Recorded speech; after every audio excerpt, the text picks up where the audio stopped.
నమస్తే. Spiritual, motivation, educational వీటికి సంబంధించి ఇంటర్వ్యూస్ ఇవ్వదలుచుకున్న వాళ్ళు కింద నంబర్ కి కాంటాక్ట్ చేయండి. నమస్తే, వెల్కమ్ టు అవర్ ఛానల్. నేను పద్మిని. ప్రస్తుతం పాటు ప్రముఖ ఆధ్యాత్మికవేత్త, వాస్తు జ్యోతిష పండితులు శ్రీమతి తనిష్క గారు మనతో పాటు ఉన్నారు. మాట్లాడతాం. తనిష్క గారు నమస్తే అండి. నమస్తే అమ్మా. తనిష్క గారు, ఒక ఫ్యామిలీ మెంబర్సే ఇప్పుడు అన్నదమ్ములు నలుగురు ఉన్నారు అనుకోండి, ఒక అతని డామినెన్స్ చాలా ఎక్కువగా ఉంటుంది కదా, మనకు వస్తుంటాయి కాల్స్. ఏమంటే వాళ్ళ మాటే వింటారండి, మా అత్తగారు కానీ మామగారు కానీ నా భర్త కానీ వాళ్ళ మాటే వింటూ ఉంటారు. ఒకళ్ళ డామినెన్సే ఎక్కువగా ఉంది. మరి వాళ్ళు ఏమైనా వసం చేసుకున్నారా అని కూడా అడుగుతుంటారు. తోటికోడల్లో కూడా ఈ ప్రాబ్లం ఉంది. ఆవిడ ఉందండి, ఆవిడ మాటే వింటారు, అందరూ కూడా ఆవిడ మాటే వింటారు. బాధ అనిపిస్తుంది మిగతా వాళ్ళకి కదా. ఎందుకు ఇట్లా వశీకరణం అంటే ఏదో నెగటివ్ గా కాకుండా చాలా పాజిటివ్ యాంగిల్లోనే నేను అడుగుతున్నాను. మంచి మాటల ద్వారా, మంచి ప్రవర్తన ద్వారా ఖచ్చితంగా వశం చేసుకోవచ్చు ఎవరినైనా కదా. దీనికి ఏమి నెగటివిటీ ఏమి ఉండదు. కాకపోతే అసలు ఎందువల్ల జరుగుతుందండి ఇట్లా ఒక్కరి మాట ఎక్కువ వినటం? వీళ్ళు కూడా ఎంత మంచిగా ఉన్నా, ఎంత ట్రై చేస్తున్నా వాళ్ళ మాట చెల్లుబాటు అవ్వకుండా, వాళ్ళని అసలు పట్టించుకోకుండా ఎందువల్ల అట్లా బిహేవ్ చేస్తారు? దీనికి ఏంటి రెమెడీ చెప్తారా? అంటే ఇప్పుడు జన వశయం అనేది ఒకటి ప్రతి ఒక్క జాతకంలో చూడండి, వాళ్ళందరూ అంటారు మా తోడికోటలు పెద్ద ఆమె మాటనే ఇంట్లో ఉన్న వాళ్ళందరూ వింటారండి. అసలు మా మాటకు విలువ ఇవ్వరు.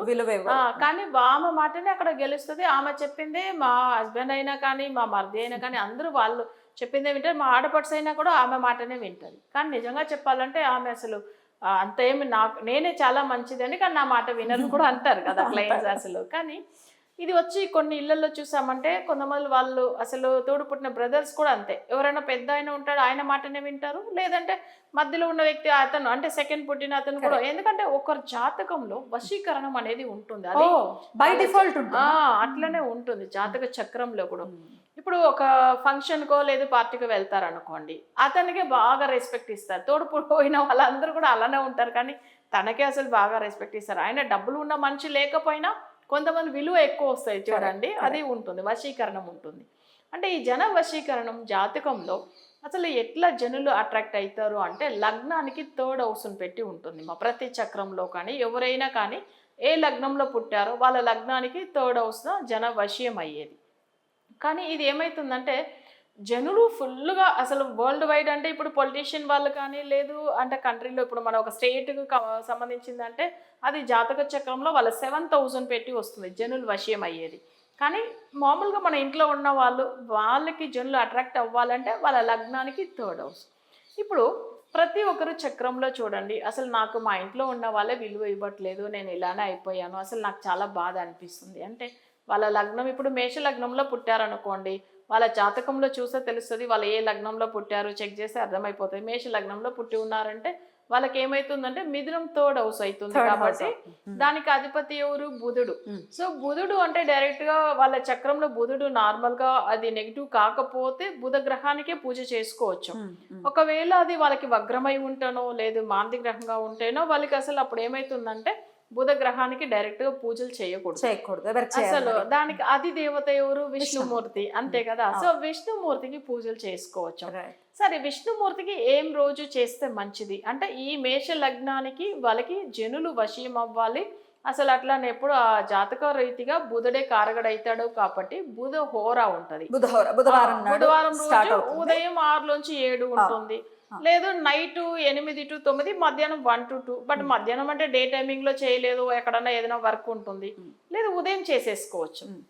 ఆ రోజు విష్ణుమూర్తికి తులసి ఆకులతో అర్చన చేసి విష్ణు గాయత్రి మంత్రం చదువుకొని అసలు నాకు ఎలాంటి సమస్యలు ఉండకూడదు, నాకేంటంటే జనులు మన ఇంట్లో ఉన్న వాళ్ళైనా బయట వాళ్ళైనా నాకు అసలు వశం అవ్వాలి అని చెప్పి మొక్కోవాలి. విష్ణుమూర్తిని ఆరాధించాలి. మేష లగ్నంలో పుట్టిన ఆ లగ్నానికి అసలు వాళ్ళు బుధుడు కాబట్టి అసలు జాతకానికి. అదే రిషభ లగ్నంలో పుట్టిన వాళ్ళకి థర్డ్ హౌస్ ఎవరు అంటే చంద్రుడు అవుతాడు, కర్కాటక. అవును. అప్పుడు ఏమైతుందంటే దాని అధిపతి చంద్రుడు అయినప్పుడు వాళ్ళకి ఏంటంటే సోమవారం రోజు పూజ చేయాలి, శివుడికి చేసుకోవచ్చము, లేకపోతే అమ్మవారికి చేయవచ్చు. ఓకేనా. సో అప్పుడు ఏమైతుందంటే చంద్రుడు అనేటప్పుడు జనరల్ గా ఏంటంటే చంద్రుడికి సహోదరి ఎవరు? అసలు లక్ష్మీదేవి. లక్ష్మీదేవికి చేసుకోవచ్చు, లేకపోతే అసలు శివుడికి చేసుకోవచ్చు. సరే, నెక్స్ట్ మనం వచ్చే మిథున లగ్నానికి అసలు పుట్టిన వాళ్ళకి అసలు జన వశ్యం అవ్వాలి అంటే జాతక పరంగా సింహరాశికి ఉన్న అధిపతి సూర్యుడు అవుతాడు. సో అప్పుడు ఏమైతుందంటే ఆదివారం రోజు ఉదయం 6 నుంచి 7 వరకు సూర్య హోరా వస్తుంది. అప్పుడు ఏంటంటే డైరెక్ట్ సూర్య నమస్కారం చేసుకోవచ్చు, సూర్యుడికి సంబంధించిన ఆదిత్య హృదయం వినవచ్చము, లేకపోతే సూర్య గాయత్రి మంత్రం చాంటింగ్ చేసుకోవచ్చు. ఎప్పుడు ఆదివారం రోజు అంటే 6 నుంచి 7 మధ్యలో వస్తుంది. లేకపోతే ఎప్పుడైనా సప్తమి తిథిలో కూడా మొక్కోవచ్చు ఆయనకు, అది ఇంకా బాగుంటుంది. ఆదివారం సప్తమి వచ్చిందంటే ఇంకా మంచిది, అసలు ఇంకా చాలా బాగుంటుంది కదా ఆదివారం రోజు వచ్చినప్పుడు. ఇంకా ఇట్లా చేసుకోవచ్చు. సరే, ఇది వచ్చి మిథున లగ్నంలో పుట్టిన వాళ్ళకి. కర్కాటక లగ్నంలో పుట్టిన వాళ్ళకి మళ్ళీ బుధుడేదా థర్డ్ లార్డ్ అవుతాడు కదా. సో నేను ఇంత ముందుగా చెప్పాను కదా, విష్ణుమూర్తిని ఆరాధించుకోవచ్చు. సేమ్ అలానే చేసుకున్నా మంచిగా అవుతుంది. అప్పుడు సింహ లగ్నంలో పుట్టిన వాళ్ళకి చూడాలి. సో సింహ లగ్నంలో పుట్టిన వాళ్ళకి థర్డ్ లార్డ్ ఎవరైతాడు? శుక్రుడు అవుతాడు. శుక్రుడు కాబట్టి అవును, అంటే శుక్రుడు అవుతాడు కదా. శుక్రుడు అనేటప్పుడు శుక్రుడికి ఆది దేవత లక్ష్మీదేవి. సో అప్పుడు ఏమైతుందంటే లక్ష్మీదేవిని పూజించవచ్చు. శుక్రుడు వచ్చేందంటే ఆయన ఒక గురు, అసుర గురు. అప్పుడు ఆయనకి ఆది దేవత దత్తాత్రేయుడు కూడా అవుతాడు. ఎందుకంటే దత్తాత్రేయుడు ఎట్లా అవుతాడు? అసలు మనం వచ్చి అసురు గురువుకైనా దేవ గురువుకైనా ఆయననే అది దేవత. సో దత్తుడు ఆయనద పెద్ద గురు అసలు ఉన్న దాంట్లోనే. అప్పుడు ఆయనని మొక్కొచ్చు. లేకపోతే లక్ష్మీదేవి. లక్ష్మీదేవికి ఏంటంటే మనం వచ్చి అంటే జనరల్ గా ఏంటంటే సింహ లగ్నంలో పుట్టిన వాళ్ళకి థర్డ్ లార్డ్ అయినప్పుడు శుక్ర హోరాలో మొక్కోవచ్చు. శుక్ర హోర శుక్రవారం రోజు ఉదయం 6 నుంచి 7 వరకు వస్తుంది. జనరల్ గానే ఏంటంటే శుక్రవారం అనేటప్పుడే ఆ శుక్రుడికి సంబంధించిందే కాబట్టి తప్పలేదు. సో ఆ రోజు ఒకవేళ ఆ హోర మిస్ అయినా కూడా సో అమ్మవారిని పూజించడం వల్ల మంచిదే జరుగుతుంది. ఓకే, మళ్ళీ కన్యా లగ్నానికి చూడండి. కన్యా లగ్నానికి థర్డ్ లార్డ్ ఎవరైతాడంటే కుజుడు అవుతాడు. వృశ్చిక రాశి. అవును, అందుకే ఆ కుజుడు అనేటప్పుడు ఏమైతుంది? కుజుడు వచ్చి దానికి జనరల్ గా ఏంటంటే మంగళవారం తనకు మంచి ఇష్టమైన వారం కదా. సో ఆ మంగళవారం రోజు ఆ రోజు ఉదయం 6 నుంచి 7 వరకు వచ్చేది కుజ హోర. మరి అక్కడ ఏంటంటే సుబ్రహ్మణ్య స్వామి అంటే మన సుబ్రహ్మణ్య స్వామి కుజుడికి ఆది దేవత. అంటే అందరూ సర్పం గురించి మొక్కేది సుబ్రహ్మణ్య స్వామిని చెప్తారు, బట్ కుజుడికి కూడా ఆది దేవత తమిళ్ గాడ్ సుబ్రహ్మణ్య స్వామి. సో మురుగడుని అంటారు. సో ఆయనని మొక్కోవచ్చు. ఓకే, నెక్స్ట్ ఇది కాకుండా ఏంటంటే తులా లగ్నానికి ఆది దేవత అంటే థర్డ్ లార్డ్ ఎవరైతాడు అంటే గురు గ్రహం అవుతాడు. అంటే అట్రాక్షన్ గురించి మనం ఒకే దాని వల్ల థర్డ్ హౌసే పెట్టి చూస్తాం కాబట్టి అక్కడ తులా లగ్నానికి ధనురాశి అవుతుంది అనమాట, అంటే థర్డ్ లార్డ్. అప్పుడు ఆయన గురు అనేటప్పుడు గురువుకు నేను చెప్పాను కదా దత్తాత్రేయుడి పూజ చాలా మంచిది.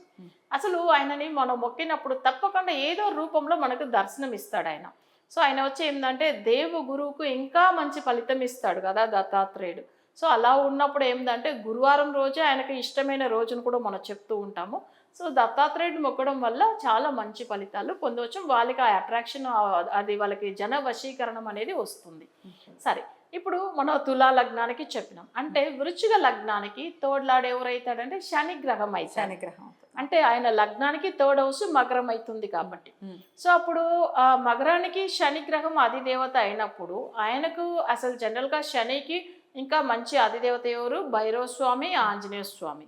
ఓకే, అప్పుడు ఏం చేయవచ్చామంటే భైరవ స్వామిని మొక్కోవచ్చు, లేకపోతే ఆంజనేయ స్వామి కింద పూజ చేసుకోవచ్చు. ఆంజనేయ స్వామికి కూడా నేను ఇంత ముందుగా కూడా చెప్పి ఉన్నాను, తమలపాకలతో అంటే దండలాగా వేసి కూడా ఆంజనేయ గాయత్రి చదువుకోవచ్చు, భైరవ అష్టకం వినవచ్చు, భైరవ గాయత్రి చదువుకోవచ్చు. సో అది వృశ్చిక లగ్నానికి. బట్ ధనుర్ లగ్నానికి ఏమైతుంది? అసలు థర్డ్ లార్డ్ ఎవరైతే అంటే మళ్ళీ శని అవుతుంది. సేమ్ ఈ పూజలే ఫాలో అవ్వచ్చు ధనుర్ లగ్నానికి. మకర లగ్నానికి ఎవరైతాడంటే థర్డ్ గురు గ్రహం అవుతాడు. ఆల్రెడీ నేను చెప్పాను దత్తాత్రేయుడు పూజ చేసుకోవడం వల్ల మంచి ఫలితాలు వస్తుందని. ఇక నెక్స్ట్ కుంభ లగ్నానికి కుంభ లగ్నానికి థర్డ్ లార్డ్ ఎవరైతాడంటే కుజుడు అవుతాడు. బట్ ఆ కుజుడికి ఆది దేవత సేమ్ ఏమైతుందంటే సుబ్రహ్మణ్య స్వామి. సుబ్రహ్మణ్య స్వామికి షష్ఠి తిథిలో కానీ లేకపోతే మంగళవారం రోజు ఆ హోరాలో కానీ చేసుకోవచ్చు. అప్పుడు ఆయనకు పూజలు అనేది పర్టికులర్గా ఆ హోరాలో ఫాలో అవుతే ఇంకా మంచి ఫలితాలు ఇస్తాడు.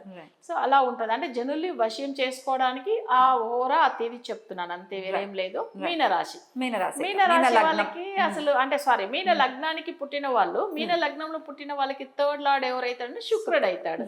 శుక్రుడు అనేటప్పుడు లక్ష్మీదేవి పూజలు, దత్తాత్రేయుడు పూజలు చేసుకోవచ్చు. ఇదన్నీ మనం ఎందుకంటే ఒక్కొక్క జాతకానికి జనుల్ని వశం చేసుకోవాలి ఏ లగ్నానికి అనేటప్పుడు ఇలా చేసుకోవడం మంచిగా అవుతుంది. అసలు జాతకంలో వాళ్ళకి ఏం దశ జరుగుతున్నా కానీ పక్కన పెట్టేసి చేసుకోవడం మంచిది. అసలు దశ గురించో గోచారం గురించో ఇవన్నీ అవసరమే లేదు. మనం ఎందుకు భయపడుతున్నామంటే ఇంట్లో గ్రహాలు ఎందుకు పూజించుకోకూడదు అనే దానికి వాళ్ళ పెద్దవాళ్ళు ఏం చెప్పెట్టారంటే వగ్రమైన గ్రహాలకు పూజలు చేసినప్పుడు నెగిటివ్ ఎఫెక్ట్ ఎక్కువ ఇస్తుంది. అందుకని వాళ్ళకి అది నెగిటివ్ గ్రహం వగ్రగ్రహం ఏం తెలియదు కాబట్టి వద్దు అని చెప్తారు. అలానే అసలు అది దేవతలకు పూజలు చేసుకోవచ్చు డెఫినెట్లీ. అయితే లగ్నం ఏంటి అనేది చాలా మందికి తెలియదండి. అవును, లగ్నం ఏంటి రాసి చూసుకుంటారు కానీ లగ్నం మాకు తెలియదు అనుకునే వాళ్ళ పరిస్థితి ఏంటి? ఇప్పుడు మీరు చెప్పిన ఫార్మాట్ ఫాలో చేయొచ్చా?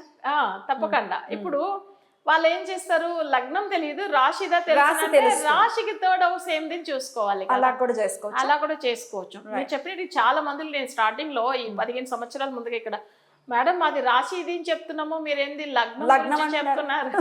ఏమిటి లగ్నం? ఇప్పటికే అడుగుతారు లగ్నం అంటే ఏంటి అని. తెలియదు అసలు వాళ్ళకి. లగ్నాన్ని పెట్టినా లైఫే ఉంటుందని.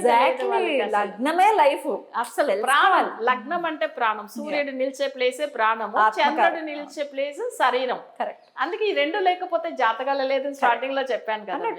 అంటే అలా ఉన్నప్పుడు తెలియదు జనులకు, చాలా మందిలకు లగ్నం అంటేనే ఏంటి అని తెలియదు. అయితే ఇది ఎలా తెలుసుకోవాలి లగ్నం అంటే? ఇట్లా జ్యోతిషుల దగ్గరికి వెళ్ళినప్పుడు ఖచ్చితంగా మెన్షన్ చేస్తారు, ఏమండి మీది పలానా రాశి, పలానా నక్షత్రం, పలానా పాదము, పలానా లగ్నం అని ఖచ్చితంగా చెప్తారు. అవును, తెలుసుకోవటం చేయాలి. చాలా బ్యూటిఫుల్గా ఎక్స్ప్లెయిన్ చేశారు మేడం. అంటే 12 లగ్నాలు వాళ్ళు కూడా ఎలా వశం చేసుకోవాలి, తమ భర్తలను అవ్వచ్చు, తమ ఇంట్లో ఉన్న వాళ్ళని అవ్వచ్చు, ధర్మబద్ధంగానే. ఇది మళ్ళీ ఏదో వీళ్ళ మాటే చెలుబాటు అవ్వాలి, వీళ్ళు ఏం చెప్తే అది అయిపోతుందంటే అది కాదు. దైవంతో పెట్టుకున్నప్పుడు అది ఖచ్చితంగా ధర్మానికి రిలేట్ అయి ఉంటుంది. డెఫినెట్లీ. చాలా బ్యూటిఫుల్గా ఎక్స్ప్లెయిన్ చేశారు madam. Thank you so very much. నమస్తే. నమస్తే అమ్మా.